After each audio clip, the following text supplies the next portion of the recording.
Hello, I am SuperOrangeCat, and I have finally got around to part 2 of my Amagami SS random anime review. Now, this is going to be, like I mentioned way back in my video earlier this month when I analyzed what I was going to do for December, that this was going to be my quote-unquote Christmas special, considering this anime is actually about Christmas, and more into that later. So if I'm going to link to part 1 of this video down below, but if you don't want to have to watch 11 and a half minutes of a very poorly done video to understand what's going on, I'm just going to just very quickly wrap up what I did earlier in right here. It's Amagami SS. It is an anime from 2009, I believe. It is based off of a Japanese popular dating simulator with whose clientele is mostly girls. And the general concept that there's 6 girls, and you spend these 4-episode vignettes on each girl, like trying to woo them and win them over. And that's just the general format of the show. And in the first part of it, we covered the first 2 girls, who was Haruka Morishima and Kaoru Tanamachi.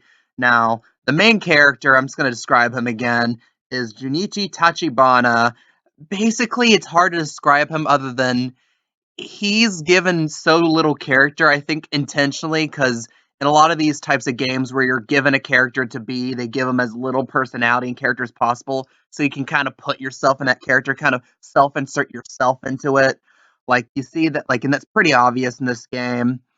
And, like I said, he doesn't have much personality, and that's hard to really state to anyone who hasn't ever played any of these games. The closest example I can give to this, if you haven't ever played a Japanese video game dating simulator for young girls, which is probably 90% of the people watching this, is that it's in a weird way kind of like Danganronpa, where the main character isn't given quite as much background or given quite as much of a story or character than some of the other characters in the game in order to kind of help yourself put yourself into that character's shoes.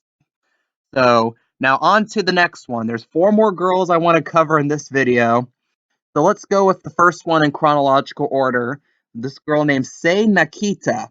She is a first-year student, so she's supposed to be 15, but swear to God, she looks like she's 12. Oh, and by the way, I'm going to say this here. I am going to say some words and concepts that YouTube's algorithm is probably not going to like, so I'm not looking forward to I'm not going to get that many views on this video outside of, like, my subscriber base, I guess. But, hey, I'm going to go ahead and do it anyways. Then Nikita, she's the first-year student. She looks 15. She just, like, transferred in from out of town, so she's, like, the quote-unquote shy transfer student trope. And, yeah, her thing's that she's become friends with the main character's younger sister, but this girl is, like, so painfully shy.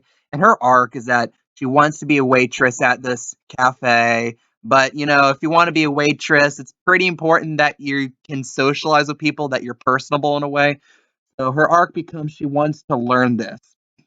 And this is when stuff starts to get really creepy. Like, it's bad enough she looks like she's 12, but the main character and her kind of develop this weird master and servant complex. Like, it's hard to put it any other way. Like, he puts himself in front of her to train her, which already is weird because his friend, if you watch my first video, Kairu, who's the second girl that was covered, is a waitress herself. You would think right off the bat, naturally, she would be the best person to help this girl with all these issues, right? I mean, a waitress can help another girl become a waitress, right? But instead, this guy, he comes in and makes her do these like little challenges and stuff to kind of be put herself into situations that a waitress might be in. Like, one very notable one that comes to my head is one where he's in school, like after school with her. He gets her to bring like certain like changes of clothes, and he's like, "Okay, you showed up late to work, so we have to quickly change into your waitress outfit so your boss doesn't yell at you, right?" So like he's like, "Okay, get out of your clothes and get into like waitress clothes." And then he's later like, "Get out of these waitress clothes and put on a swimsuit," which should raise every single person's red flag right up to the mast. But she does this, and you know, because it's a quirky Japanese love simulator, there's going to be the tropes of her being clumsy, falling down on him. And if that trope isn't good enough for you, how about we add the trope of another female character walking in and seeing this situation that looks very suggestive and freaking out over it because, I mean, how it's going to react if a 12-year-old girl is on top of a 16-year-old guy, right? Especially if she's in a swimsuit and he's your perverted older brother. Oh, by the way, it's been established that one of the few tropes, one of the few characterizations the main character has that he's a complete pervert, by the way, which makes this even more hilariously creepy. And then after that, basically, she has this like character development. She becomes a waitress at the end, so all is well. But of course, it's a dating simulator, so love has to be in the air. So then they basically kind of get this weird puppy dog romance thing happening. And it's like up time for the Christmas festival, which is the Founders Festival because the founder happened to be born Christmas Eve, which is definitely not a plot line directly ripped from a Hallmark movie or something. And then you have them have this contest where it's like best couple contest, and their outfits were literally of a groom and then a bride. Like literally, it's like he's wearing this like nice tuxedo, she's wearing this like breathtaking white floral gown, and it's like the whole thing. She plays it off like, "Oh no, my mom made it for us. She thought we were like cute together," like trying to play it off like, "Oh, those parents trying to put our kids together." But then at the end, she reveals that, "Oh yeah, the second I met him, I just started making these clothes," which which takes it from him being this weird, creepy guy that wants to creep on a girl who looks like she's 12 to her kind of stalking. It's weird. It's like kind of borderline like I was in love with you since the second I saw you type thing, which really should raise even more red flags. They get second place, they go to a movie theater, and of course they have this situation where he straddles on top of her by complete accident. And never mind this one weird ass scene where you have this like they're watching this like love movie. The guy goes into the bathroom, and then the guy who is the director of that movie with a bizarrely accurate American accent basically tells him to buck up and go for it. This actually happens, by the way. I'm not kidding. I forgot what the name of the YouTube video is. But there's a YouTube video with like 500,000 views that cropped out this scene out of context and was like the one time ever they nailed down an American accent in an anime. And this just took me by surprise when I first watched it. So then there's this awkward scene. They're straddling on each other. Of course, she wears this very suggestive outfit. It's very clear he loves her. It's very clear she loves him. She shouldn't say anything about it. And at the end, they do end up getting a relationship. Then you have this weird after scene where she's like he's like filming a movie of her jumping up and down in a penguin costume on top of the bed. And then his younger sister, who, like I said earlier, is like best friends with this girl, is in like a cat costume and starts jumping up on the bed too. And he starts filming both of them doing this, which definitely out of context and in context sounds absolutely weird and horrendous, but it's Japan, so who knows? Four girls I'm gonna cover here.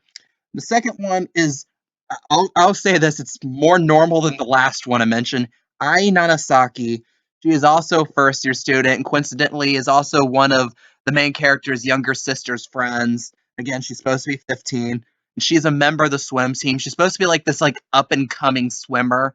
It's been kind of mentioned in it. And then basically he and his friend are walking the park one day. They see her on a swing set. And of course, more anime tropes coming up here. She's like on the swing set in her school outfit. So she's got like the short, stereotypically short skirt going on. And then like they're looking and as she like flies off the swing, they both catch a look of her panties. And they're standing there like, we just saw panties like frozen. She looks at him and kind of mockingly says, I'm going to tell the school counselor you were trying to look up my skirt. So they panic because even before the Me Too era, anything like that was a death sentence, basically, at that point. And then ultimately they start panicking. She's like, okay, I'm kind of tricking you. I don't blame you. I'm not going to actually tell the teacher. It's cool. Come on, don't hate me. And then there's a couple awkward situations where the main character looks like he might be stalking on the girls' swim team, but he really isn't.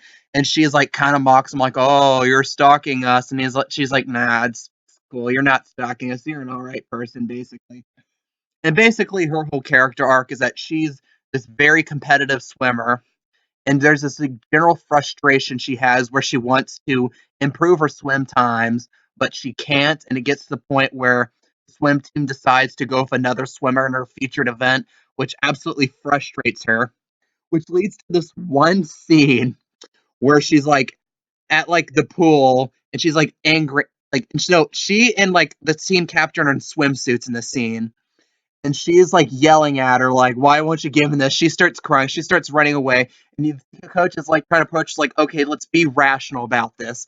And also, the main character Junichi happens to be there. She's like frustrated, cries, jumps in the pool to swim away from her, and then for no fucking reason at all, main character, fully clothed, jumps in the pool after her. They kind of embrace in the pool. She's crying, and it just looks so awkward. Where it's like she's like crying, but like very happy. He decided to try to go comfort her, which I think might be a woman thing. I don't know. I'm a guy, so like this happens, and then again, Founders Festival, Christmas Eve, straight from a Hallmark movie. They're working on like the swim team booth, and it's gotten to this point where the swim team has had this weird kind of like playful like relationship with him. Like, oh, he's the pervert that always happens to go to our practices, but it's like low key, like we all know he just likes that one girl and he's not really creepy. So like they have this like thing where it's like, okay, do this booth where we're giving out food here, and then like they make the food, it's like perfect. They like bond over making the perfect food, which again is totally not a trope right out of a Hallmark movie. And then afterwards, they're like, okay, let's clean up. And then the rest of the team's like, no, we'll clean up. We all know what you two want to do. Just go and do it. And then like they go all the way to like this random ass part in the mountains, like the perfect place if you want to kill someone and ditch their body. So, and it happens to be a hot spring, and then the girl Ai Nanasaki is like, "Oh, my grandfather owns all this shit, so this is like my private hot spring. Oh, by the way, I've just took off all my clothes, you know." So he takes off all his clothes. They're in the hot springs. Again, another anime trope, which is a phrase I'm going to be saying a lot more, by the way. So, like, then they end up awkwardly kissing, I think. And this is the closest to, like, X rated stuff. Like, obviously, they're not going to do it on screen in an anime set for 9, 10-year-old girls, but, like, it's as steamy, literally, because they're the hot springs as it gets of all of these. So, again, it was pretty fun to see in a weird way. But, again, and that's probably the most awkward ending of the tour. Hey, we're already halfway there, so all right. If you like this, if you want me to keep ranting about random anime and saying bad words, please like, please subscribe. Quick pitch here. So now the fifth girl, Rihoko Sakurai, of the six girls, she ends up being by a good margin my personal favorite character, because they actually give her a character. And they set up this thing where she's like the girl, like the neighborhood girl that always was in love with him, but was always too shy to say it. And the one, and like her, they give her two kind of arcs in these 4 episode series. One, like at the beginning, she's trying to like use a shortcut underneath a fence to get to class on time, but because she's a little overweight, she gets stuck and she like starts crying and stuff. And then the main character happens to help her out, which really just fuels her love for him even more. So, like, her arc is she wants to lose weight because for personal reasons, more than just, I want this guy, he wants me to be skinny. At least they give her reasons like, I just want to be healthy for myself too, which at least is something interesting to see. I really like.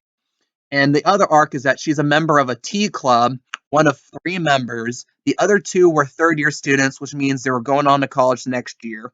And the arc is they needed at least one more member in order for the club to actually last. So these 2 senior girls have every incentive to try to find more people to join the tea club. This keeps failing, basically. And they're like, hey, you know that boy that our friend is like totally in love with but won't face it herself? Let's see if we can't like get him to join. It'll be like kind of cute, and we can be like all the people on like Much Ado About Nothing or something. And they're like, oh, that's fun. So basically, these 2 girls' arcs become, let's set them up together, let's set them up together. And which ended up being a pretty hard task considering that the main character and Rihoko are 2 of the densest people in human history. Like, it is insanely obvious these 2 girls are trying to set them up, but they don't realize it, and they never really do. And this is the interesting thing, where the other four girls, they have this arc of, okay, they end up falling in love with each other. Oh, so long in the future, they're in this like really happy relationship. This is a little different. This one actually ends with no real conclusion. Like again, Founders Festival comes on, happens, and it's like they have this time he's helping the Tea Club with their little thing. He helps, he's very helpful, everyone likes him. Ryoko's very thankful for it. And really, that's just ultimately where it ends up being. Like it ends with this like I think a hilarious scene where she's like tripped by like a kid or something and she's like falling down in this like kimono, which is since like the club is supposed to be like a formal club and kimonos are the formal wear of women in Japan. That was kind of the point. But again, not much something that I really like the story of, but there's not that much to say. Mostly because not that much weird stuff happens in this segment of the six segments, it's probably the most tame in terms of like sexual content. But at the same time, Rihoko is the only female character they give much of a character to. Okay, except for this next one. And this next one is probably the weirdest, darkest one of the six. Probably why they saved it for last. Okay, so there's this girl who is named Suji Tsukasa. She's like your stereotypical straight laced, well buttoned student council president type character. She's always organized. And basically, her arc is she's doing all this to help do the Founders Festival. And so, and also in this arc, Junichi, the main character, happens to volunteer for it. And they end up with these like situations like early on, they get locked in this room that only unlocks from the outside. So they were stuck there until his younger sister happens to go by and hear him. It's like, okay, I'll let you out, brother. So that's kind of a trope like, oh, locked in a room with your love interest, which is not, at least not necessarily an anime trope. It's a very general trope in TV and movies and stuff. So basically, and she's got this like very high work personality where she is she's a workaholic to every degree of the word. And basically, her mind was always about the Founders Festival. To do next, what to do next, and it's very clear she's getting really stressed. And when someone gets really stressed, they start losing their sanity a bit. So one day, like she has to like help. She has to go to the pool to like I guess help teach the girls who skip gym class, which happens to include Kaoru Tanamaki, the main character's best friend. So it's like he walks in and it's like, oh, I have to give this thing to Tsukasa. And his friend's like, oh, you're a pervert. You just wanted to see me in a school swimsuit. He's like, no, I am actually part of the founders committee. Thank you very much. So then later he goes back to the main classroom, sees that Tsukasa has dropped like her personal journal. He opens it and it's like this very small print everywhere of like, I have to do this, I have to do this, I have to do this. Like basically the confessions of a workaholic right there. She comes in and this girl starts acting fucking strange at this point. She starts acting really dark, where her normal personality is that she's kind of lighthearted, like kind of nice about everything.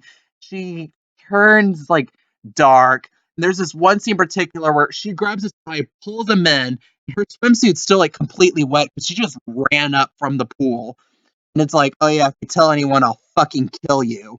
Or was it that she would kick him out and say that he was trying to touch her? Something dark like that. Considering that she was a student council president, everyone was probably going to believe her, which really makes this a scary situation for him. It's like the next day, they go to the top of this mountain together, and he's like, so what the fuck was that back there? And she's like, oh yeah, that's kind of who I really am.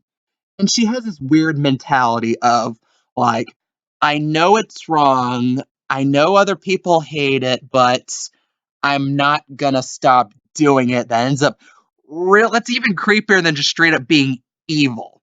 It's like, I know I'm dark, I know I'm really evil, but that's fun of me.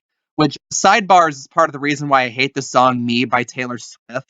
Because in the song, she just kind of admits, yeah, I'm a complete wreck, I'm a bad person, I'm really toxic on every level, but that makes me fun. And again, end of the sidebar here, back to the actual show here. And it's like, she really has these mental issues, and they're really piling up to the point where she, like, I think she actually, like, drops from the stress. And the teacher's like, we can let other people do this Founders Festival stuff. Like, you're clearly have too much on your plate here. And she's like, no, I want to do this. And then the main character, being Captain Savaho, comes in, gets all these bunch of people. It's like, we can really do this, guys. And then, like, Bob the Builder style, he's able to rally everyone together to help her with this. So ultimately, Founders Festival happens. It goes off without a hitch. And then ultimately, in the background, you have this, like, plot of, like, her stress being, like, her being an only child, but her mom divorcing, her mom dying, and ending up with a different family where, although, like, I think those are, like, her step-siblings, although they're technically like her, they're not like her at all, where they're all, like, happy-go-lucky. She's this, like, really stressed, type A+ personality, wants to work on everything, and it ends up this way. And at the end, basically, you have them afterwards have this, like, celebration afterwards of, like, we all had a nice festival for all the people who worked on it. And then it's like, I think he ends up alone with her in a room. They have this, like, really emotional thing together. And they ended up deciding, screw it, let's get into an actual relationship. And this is like, how every video game, there's, like, some video games, like newer ones, like, they're the good endings, there's the bad endings, and then there's the one quote unquote true ending. I think this was supposed to be the true ending. This is the one that seemed the most genuinely happy to me. They end up together. It's like them at the Founders Festival, like 15 years later, with, like, their young daughter. And it's like them happy to go, like, this is the thing that brought us together. With all the sappiness of your favorite Hallmark Christmas movie, too. And there's it. Those are the 6 girls. What if I told you it's not over yet? There's one more girl. There is another episode after this, the 25th episode, where the quote-unquote girl is one girl called Riza. I couldn't find her last name anywhere. And it's this girl who has been absolutely obsessed with the main character. And basically, her arc is that she was kind of the reason why he got stood up 2 Christmases ago, which led to the whole plot arc of him looking for love in the first place.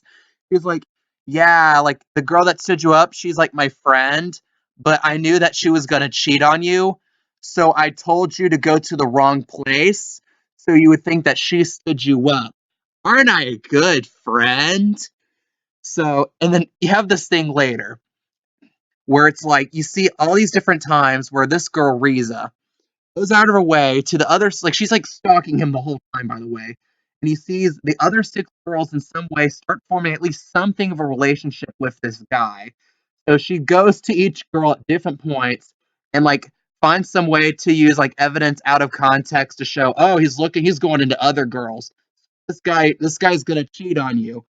So ultimately, these girls end up getting pissed off at him and, like, yeah, I don't want anything to do with you, or just step away from him. So, she can have him all for herself, basically, which is totally not the creepiest of the 7 plot lines so far, not at all. And then later, it's like she has this emotional moment with him where she's like, yeah, I did this, but it's because I love you. And he's like, and this is like the Founders Festival again. And he's like, okay, I can get into a relationship with you, but you have to go to all 6 girls and, like, straight up apologize to them and say that I made up everything. And she, like, kind of half-heartedly agrees. And then that kind of ends the episode. And my theory about this episode is that, look, if you follow any anime or any Japanese video game fan base, there's this very large segment of the fan base that's obsessed with shipping. Which, if you're one of the few people in the world who don't know what shipping is, it's putting 2 characters from fictional media together and, like, arguing that, oh, they're perfect for each other. And this seems like something that's like a nice, soft, light-hearted thing to do, but 9 out of 10, these are the most toxic parts of these fan bases. I don't need to go into much detail about this. Go to any fan base that's ever existed, look up their shipping, look up anything to do with shipping, and let the toxicity flow to you, because that's exactly what you're gonna see. And what my theory of this girl is, she's like supposed to be the stand-in for the fangirls of this game. Where it's like, you're gonna have girls argue about, oh, this girl's perfect for him. Like, I think these two girls, this girl with him is perfect for each other. And stuff like that too. And I think this was a low-key thing done by the anime, or maybe the game itself. I've never played the game, obviously. I'm not an 8-year-old Japanese girl. That was supposed to be like this, like, tongue-in-cheek, like, oh, this is the toxicity of fangirls. The girls are like obsessed with specifically pairing him with characters and whatever. And it's like just to show how dark and toxic it all looks from the outside, which that's what the goal of that was, and that's actually kind of well done, which is something I'm not going to say that much about the show. And ultimately, and there's actually one more episode about this, but it's completely unremarkable. It's basically the brother with his sister, and they see like two cats play with each other, and one's the mom. And the term Amagami comes up because, like I mentioned in the first review, it's Japanese for light nip, and it's like this like very saccharine episode where it's just basically the sister like kind of justifying her brother in a weird way. Like, it's, you can go without watching this episode and you miss absolutely nothing, by the way. So that's why I'm not going to say much about it. And now I'm going to go into some of my theories about what the themes of the show are and some of the implications of it. Like I said earlier, it was based on a dating simulator. And I know, and also, I mentioned a lot in this video, I mentioned a lot in the other video. This show is just so full to the brim of anime tropes or general love tropes. Basically, this felt like Japan's take on Hallmark. That's what this show ends up being to me. But if you really look at it chronologically from like first girl onward, stuff kind of gets more realistic in this like dark way. Where the first girl is literally like, oh, popular girl who happens to fall head over heels with this guy, like this perfect dream for him. It goes to like girls with obvious mental issues, or like nice girls not getting what they want, to someone with very chronic mental issues, very chronic family issues being your love interest. And that's what I think part of what they're going for here is. And like I mentioned here, look at my notes here. I mentioned Rihoko and Atsuji in particular are feel like girls who can exist in the real world, where something like maybe Karu or Haruka really don't. And I'm gonna stretch for this part here. This is the part of the video where I'm gonna make some of my analysis and stuff a little more far fetched or a little more out there stuff about the show. Is that this, along with virtually any other date simulator game, is just pure wish fulfillment. Like, and this is ultimately, if you look about Japan, how these games are popular, it's generally young, like teenage to like women in their 30s and 40s in Japan. And if you know anything about Japan, more than anime, if you know about like their general culture, especially in the 21st century, you'll know that Japan actually currently has the lowest birth rate in the entire world, which is a massive problem because you're going to have a graying out of the population. There won't be enough people to fulfill the jobs necessary to run the Japanese economy in the future. And that's probably the biggest issue facing Japan right now. And if you really look into Japanese culture, and if you pay attention to anime, especially in recent years, if you look into the isekai boom, the general formula of isekai is loser guy on the computer ends up sucked to another world where he's full of tits, ass, and he's super powered. A lot of like isekai, a lot of OPMC, a lot of harem animes operate on those basic principles. And if you follow the general trends in anime, those are the animes that are being produced in Japan at the absolute biggest clip right now. Where shonen is kind of in this weird stasis where occasionally you'll have a big name shonen come out, like how Demon Slayer came out this year and became this big force. There's really not much coming out of shonen at any given time that captures the imagination. Meanwhile, in Japan, you have like 20, 30 anime a season that are virtually similar, or basically the virtual same. where you have some overpowered main character in a fantasy world full of girls with big tits, big asses, and basically there's just some wish fulfillment. And which reads to Japanese culture in general too. Like the anime produced now in Japan, I think is kind of indicative of where Japan in a weird way is now. Where, like I said, the sex rates, the birth rates are dropping. So you have a lot of women who want this wish fulfillment, so they buy games like this. And you have a lot of men who have more or less checked out of the dating scene. In Japan, they're known as herbivore men. That's a term that I learned about a few years ago. I thought was pretty interesting, of men who are kind of more, I'm not going to say metrosexual is the best way to put it. Like, may not necessarily be gay, but can take up some aspects of the gay culture in a way and kind of live this more, I'm not going to say Peter Pan lifestyle because that's a complete insult, but like this lifestyle where they're just more focused on themselves and living their own lives than necessarily wanting to be in a family. And also NEETs, which are short for not educated, employed, or trained, or in training, which is kind of like the stereotypical incel loser virgin in his mommy's basement eating chicken tendies, basically, and that's just kind of like Japan kind of has that bit of a culture too, in a way.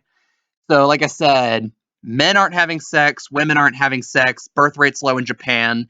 And I think the show, in a weird way, kind of signifies that, especially with the concept of how it seems to be this weird wish fulfillment to, like, if you're like a woman in like your 20s and your 30s and you want to see love happen and feel like you're part of that romance through this main character who, like I said, is potentially given not that much of a personality, so you can easily put yourself into that body well. Like, you're living this extra life. In an anime, this really reminds me of is Watamode, where you have a main character who does have an obsession with dating simulators too, and you have this one scene where she goes to the mall because like her favorite male voice actor of these games is, and you have like lines of women who are like almost similar positions to her, like women in like her teens, 20s, or even 30s, who really crave this idea, crave love in a way. And again, like I said, this might be a bit of a stretch to point out of a dating simulator meant for 8 to 10-year-old girls, or an anime that's definitely saccharine and not meant for me.